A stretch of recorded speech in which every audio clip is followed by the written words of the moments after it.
دوستان زیاد زنگ زدن باز خواستن در این باره با شرح دهیم که چرا چنین می شود. عقیده های گوناگون هستند، ولی به هر حال ما باید بدانیم که گرفتن آفتاب، یعنی تاریک شدن آفتاب، سایه شدن بالای آفتاب، این یک حادثه استرونومی است. آن چیزی که در کیهان، در آسمان می شود و وقتی که ماه، یعنی که خود جسم ماه از بالای آفتاب میگذرد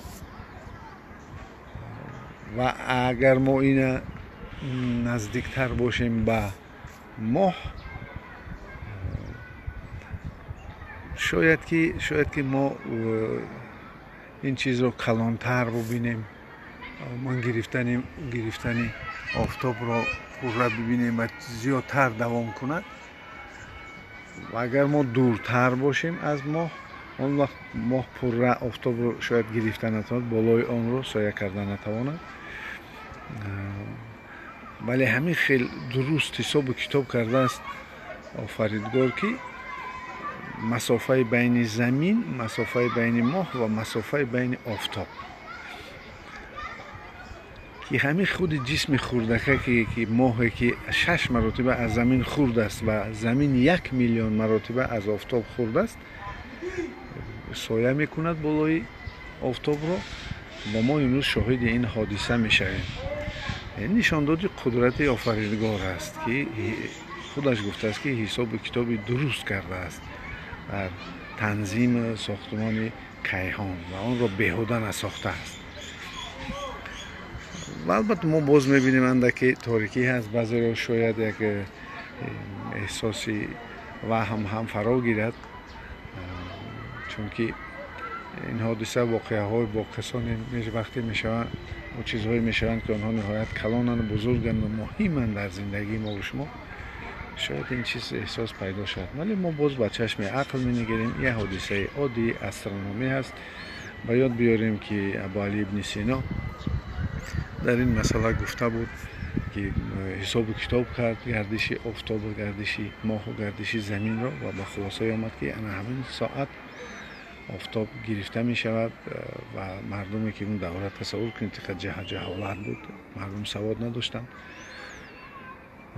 و گفتند که اگر که این کار نشد پس تو دروغگو هستی، فریبگر هستی. باز حالت‌های میشد که اگر مردم یعنی همون با حادثه گفته میشد، اگر باز تو رو به پیوستن به قوه‌های بد متهم میکردند. عموما بسیار مشکل بود که علم را در همان زمانه ها تعریضی کردن، پیشنهاد کردن، دیدی مردم رو از روایتی و دیگر نظرهای مشکل به حالت علمی آوردن. ولی به هر حال نیم دقیقه سینای بزرگ دیرتر گفت این حادثه را و در همین نیم دقیقه رو لطوکوب کردن و همین سبب شد که بیچاره ضربه ها و سیبه های سخت جسمی گرفت و عمرش همین سببی شاید خدا داناتر است، سببی کوتاه شدن عمرش شد. برای همین وقتی که آفتاب رو میگیرن باید ما و شما این رو همچون یک چیزی امروز یک چیزی خوب قبول کنیم، چون که نزدیکترین مسافه بین زمین و آفتاب همین روز 22 ایون است و روز 22 ایون وقتی که فرا میرسد نقطه نزدیکترین است با بین زمین و آفتاب و موجهای زیادی آفتاب و زمین میره و این موجها میتوانند تاثیرهای گوناگون داشته باشند، هم قوت دهنده باشند، هم نیرو دهنده و هم میتوانند تاثیری بد رساننده. لیکن از حساب بیان که من در این روز تولد شدم، روز 22 ایون به دنیا آمدم، شاید قوه آفتابی در ما زیاد است و همین سبب شد که ما در بعضی چیزها توانستیم کشفیات ها کنیم، علمهای نو رو پیشنهاد کنیم. من خدا داناتر است و من فکر کردم که در 50 سال عمر خود چی کارها کردم و البته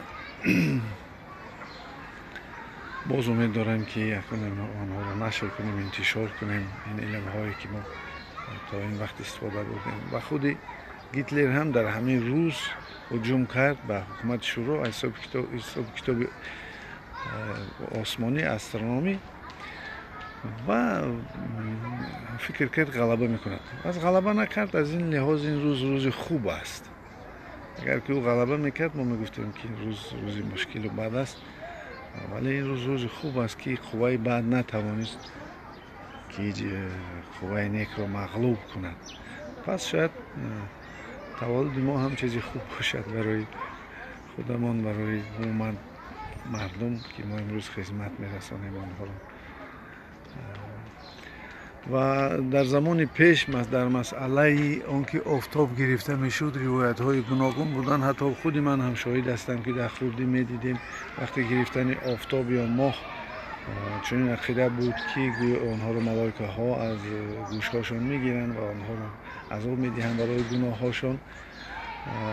و این به مردم یک تاثیرات عجیب داشت، یک تعلق، یک حالت بیم و هراس رو پیدا میکنن و مردم به همین واسطه شاید که این یک چیزی تلقینی باشد از گناه های خود توبه میکردن، به همین واسطه گناه کمتر میکردن، خطا کمتر میکردن، خوشدار میشدن به این واقع.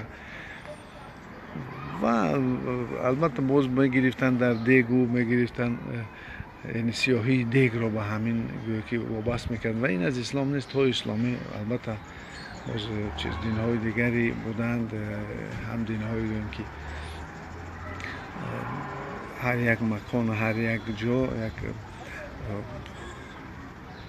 اندیشرانی ها، یک مفکوره های خودشون داشتن آیدی همین طبیعت و همه سرچشمه آنها البته همشان همون از دین های بزرگ بود سر کرده، از ابراهیم و دین های گوناگون دیگری که هم بودایی و هم زردشتی و همه این یک اثر در رفتار و در ژنتیپی هر یک ملت گذاشته است و بعضی آن رو ما تا حال میبینیم.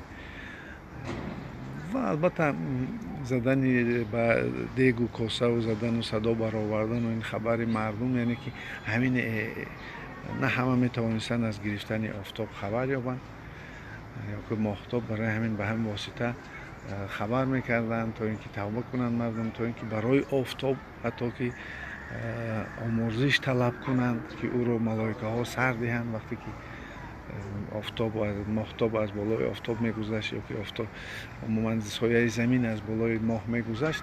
اون وقت آدمان میگفتن انا ما این کار کردیم برای همین بخشیده شد زمینی. باز این تلقین میکرد مردم رو به یعنی که آمرزش، قبول توبه. اگر که ماه و آفتاب رو یعنی که بخشیدن پس ما و شما را هم خداوند میبخشد. گفته یک چیزهای عجیب اجتماعی بودن که البته به منفیت نبودن و این روایت ها را اگر ما چقدرتر بینیم آنها در درون خود یک حقیقت هایی دارن که یا که افسانه به شکل افسانه برآمدن یا که به شکل نقل حکایات، ولی به هر حال اثرات و تاثیر خود را دارند. هنوز گرفتن آفتاب دوام دارد.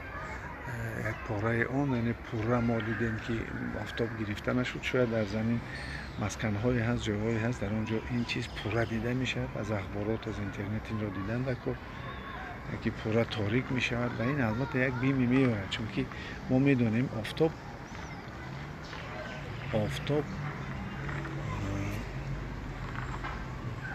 یک جسمی هست، یک جرمی هست در آسمان که هر روز میبراید، مردم عادت کردن و این گرمی آفتاب برای ما و شما یک سرچشمه هستی هست. اگر آفتاب با همین نور خود روشنایی و نوری موج‌هایی که فوتون‌های هستند که گرمی میارند و روشنایی میارند و پوست ما ویتامین دی حاصل میکند و وزن آفتاب مدار کیهان رو همین منطقوی که من در سیاره که ما شما زندگی میکنیم اداره میکند. همه این مردم اینو میدونید. حتی یک زمان از همین فهم شد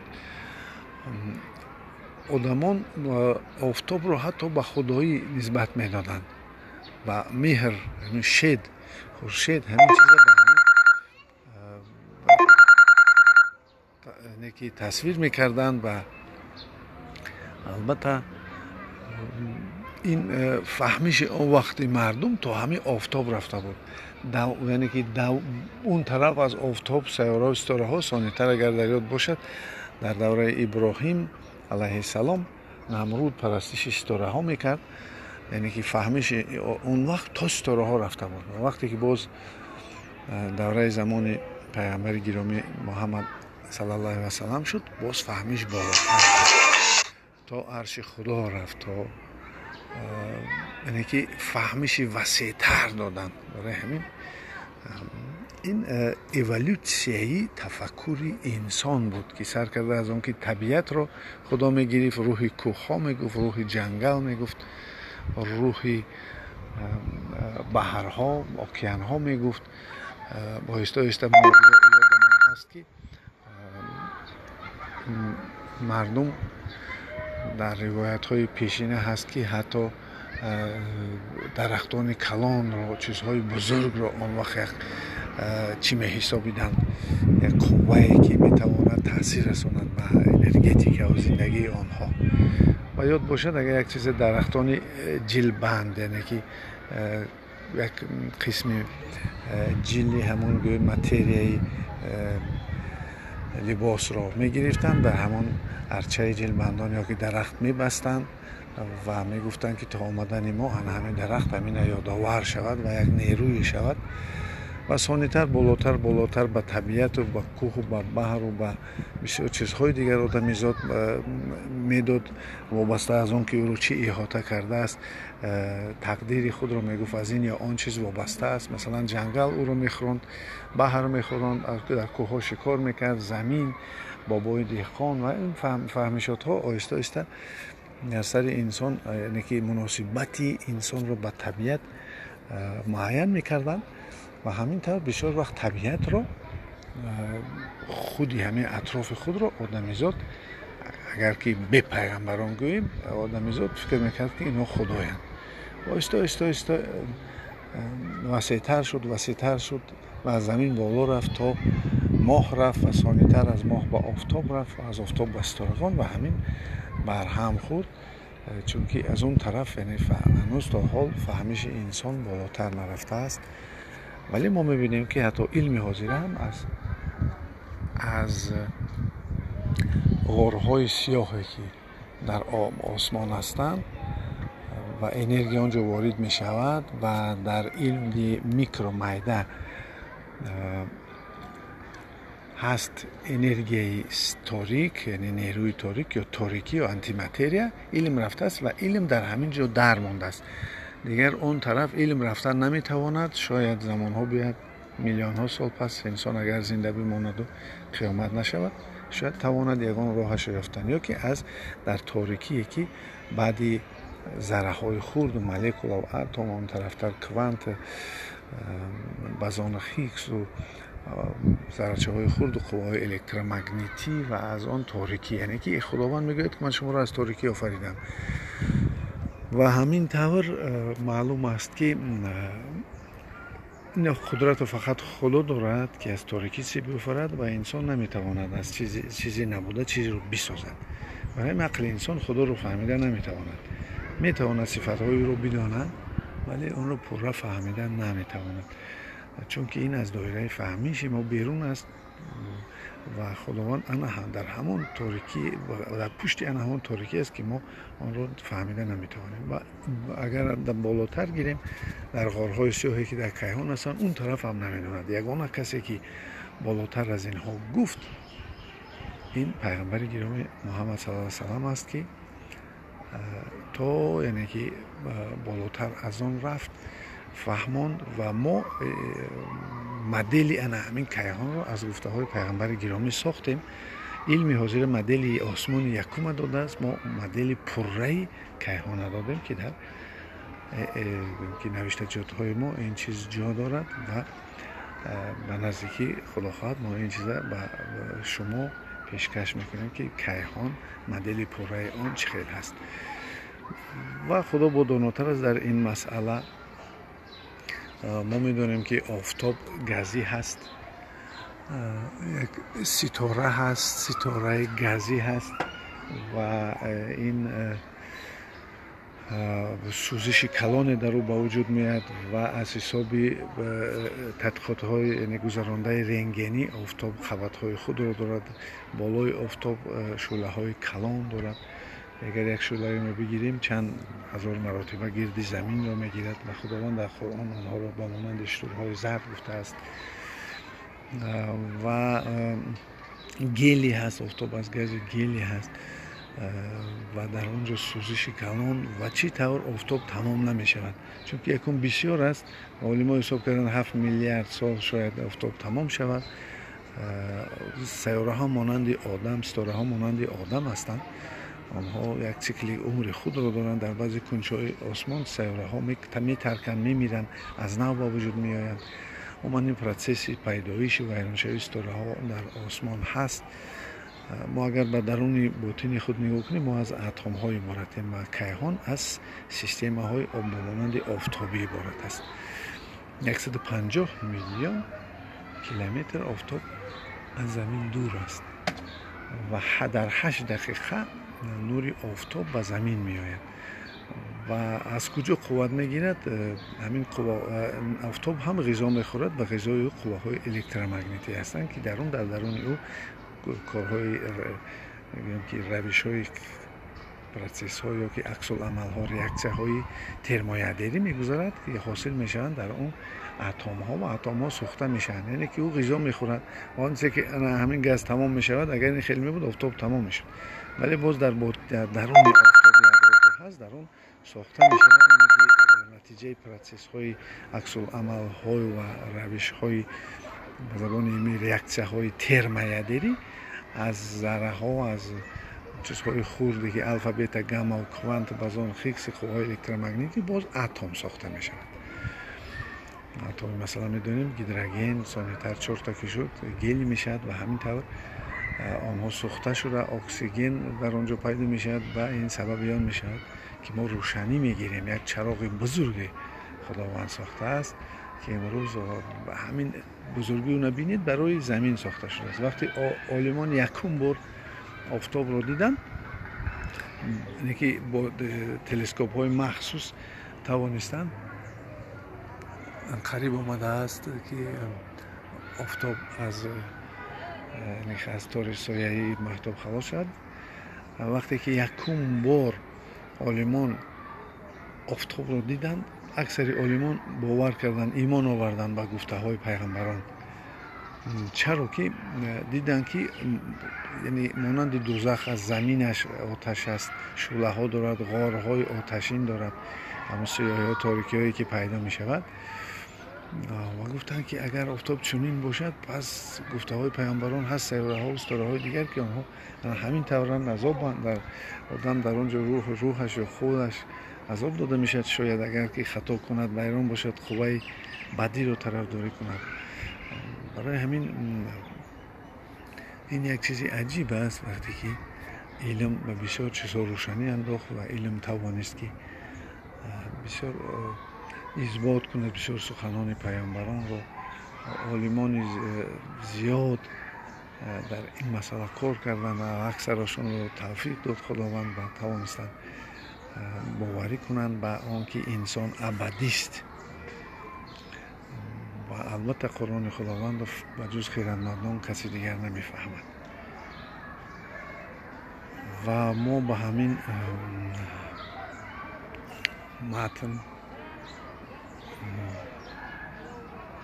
پخش مستقیم خود را با آخر میرسانیم برای اینکه شما درست‌تر این چیزا رو بفهمید. البته علم کیهان شناسی رو، استرونومی را خوبتر بخوانید. کتاب‌های زیادی در این مسئله هستند و نگفته نماند که بسیار عالمان بزرگی ما، گذشتگان ما در این مسئله دست داشتند. از آن جمله کتاب عمر خیام رو ببینید و اولین شده مردم ما در مسئله برابر روز شب برابر شدن که امروز اگر 22 فردا درست‌ترین روز باشد